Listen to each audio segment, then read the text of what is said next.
All right, one more time. Here we go.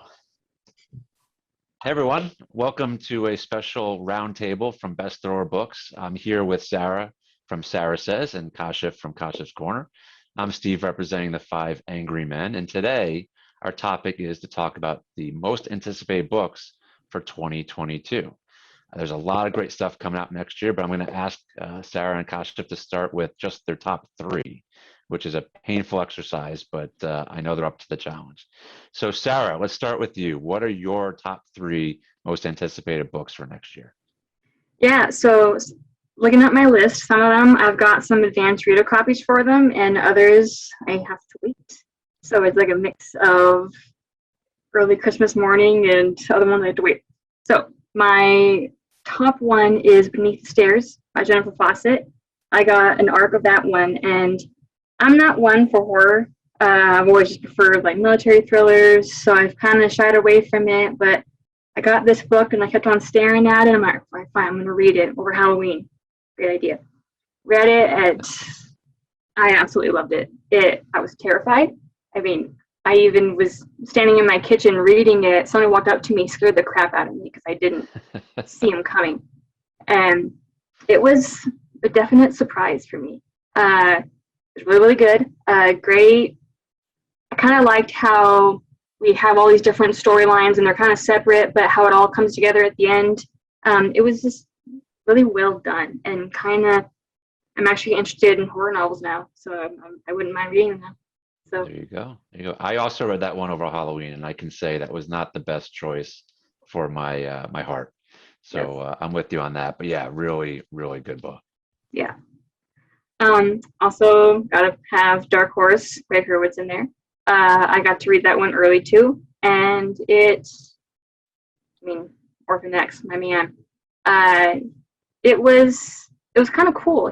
I liked how Evan has to help somebody that he's not that on paper bad dude, but come to find out there's some similarities there, and it's just kind of cool watching Evan having to like work through that and like work through what's going on with him, and kind of having that connection with with the person he's supposed to help. The reveals are second to none. I love it. I'm excited for everyone else to read it, but love that. And then one I have yet to read, Sierra 6. Great man, love it. After the end of Relentless, my heart was broken, and I can't wait to see what happens with Court, and just I'm excited to read that one. Yeah, no, that's a good call. Sierra Six was on the Five Angry Men list as well. I think that's going to be a big hit next year for sure. And yeah, anything from Greg Hurwitz deserves to be on that list. Although we probably need another segment to talk about his cliffhangers and why he keeps doing that to us, because that's really mean. It's hard to wait a whole year to find out what happens next, and he keeps doing it to us. And we got to have a conversation about that, but Greg we'll do that Hurwitz. another time. Greg Yeah, Hurwitz is awful with that too. It's like, stop it with the cliffhangers. yeah, seriously. So, all right, but that's a topic for another day. But let's keep going for next year's books. Kashif, what do you got on your list? Okay, so I'm really excited for Hostile Intent by Don Bentley.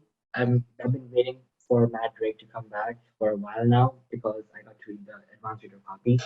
But every time Don Bentley writes something, it's going to be crazy, it's going to be wild, and it's going to have action with tons of spy craft and espionage. So it's always a winner.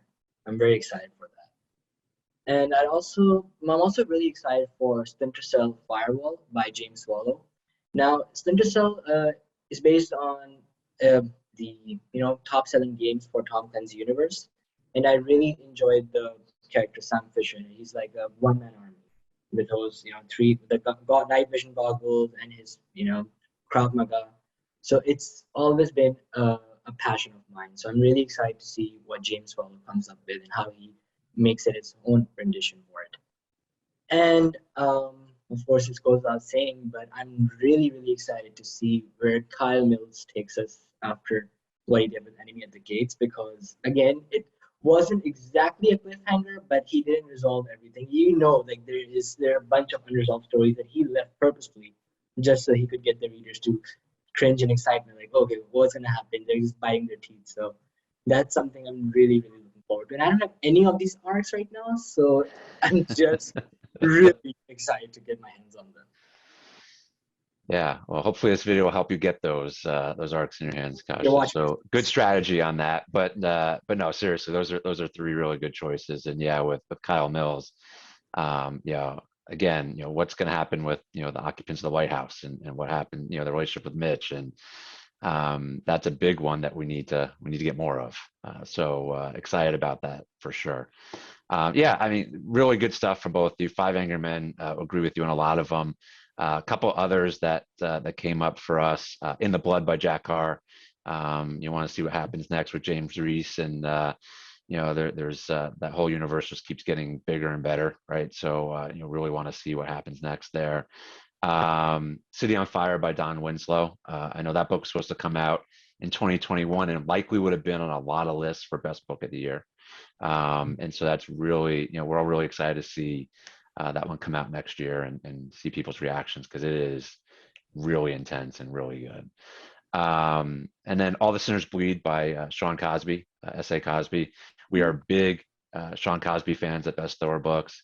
And so anything he writes at this point is going to be highly anticipated by us. So that's one we definitely want to see and get our hands on next year. And then the last one, which we actually, I think, voted as the number one book that we're looking forward to next year, is The Maze by Nelson DeMille. It's a John Corey book, and he hasn't written a John Corey book in several years.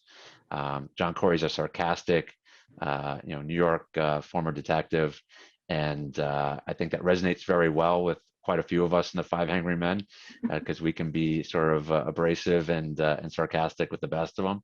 So that is one that we cannot wait to get our hands on and see what that guy's up to next. So just a couple more to throw into the mix for next year, but there's plenty more, and it just again highlights that we're expecting next year to be another banner year for thrillers, which means we all win, right? The more great thrillers, the better. The only problem is too many books, too little time, right? So hopefully we can carve out enough time to read all these, and it'll be a fun year for sure. Oh yeah, no doubt. Sure. So any parting words from either of you before we wrap this segment up? We need those arcs right now. Kashif, look right in the camera, look at those authors and beg. Yeah, we need those arcs. We just have to have them now. It's coming to the end of the year now. I mean, how are we going to prepare for the next year? We need those books. That's right. Authors, listen to Kashif. He's the man. You need some books, and he will write you a tremendous review. So hook us up, and we'll read them and talk you up nonstop. So thanks, Kashif. We are not beyond begging at Best Thrower Books. Of course not. That's right. Awesome. Well, thank you, Sarah. Thank you, Kashif. Great stuff as always. And everyone, thanks for watching. You can check us out at bestthrowerbooks.com for our reviews.